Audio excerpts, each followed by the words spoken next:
আসসালামু আলাইকুম। আজকে আমরা কথা বলবো জামরুল নিয়ে। এই জামরুলের বৈজ্ঞানিক নাম হচ্ছে সিজিজিয়াম সামারাঙ্গেন্স। এই জামরুল ডায়াবেটিক্স প্রতিরোধে অনেক উপকারী। এই জামরুলে আছে জাম্বোসাইন নামক একটা অ্যালকালয়েড। এই অ্যালকালয়েড শর্করার মাত্রা নিয়ন্ত্রণ করে, যার ফলে ডায়াবেটিক্স খুব সহজেই প্রতিরোধ হয়। পাশাপাশি এই জামরুলে আছে ফাইবার এবং আঁশ। এই ফাইবার এবং আঁশ থাকার ফলে এই জামরুল খাওয়ার ফলে যে কোষ্ঠকাঠিন্যজনিত সমস্যা আছে, কোষ্ঠকাঠিন্যের সমস্যা দূরীভূত হয়।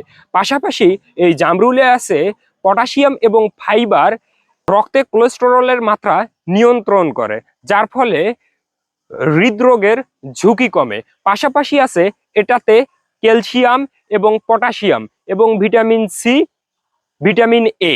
ভিটামিন সি ত্বকের শুষ্কতা রোধ করতে সাহায্য করে এবং ত্বককে অনেক সুন্দর রাখে, মসৃণ রাখে।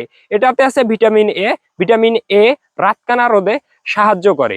এই যাদের ত্বকে চোখে সমস্যা আছে তারা বেশি বেশি করে জামরুল খেতে পারেন, এবং যাদের কোষ্ঠকাঠিন্যজনিত সমস্যা, যাদের ডায়াবেটিক্স আছে, তারা এটা খেতে পারেন।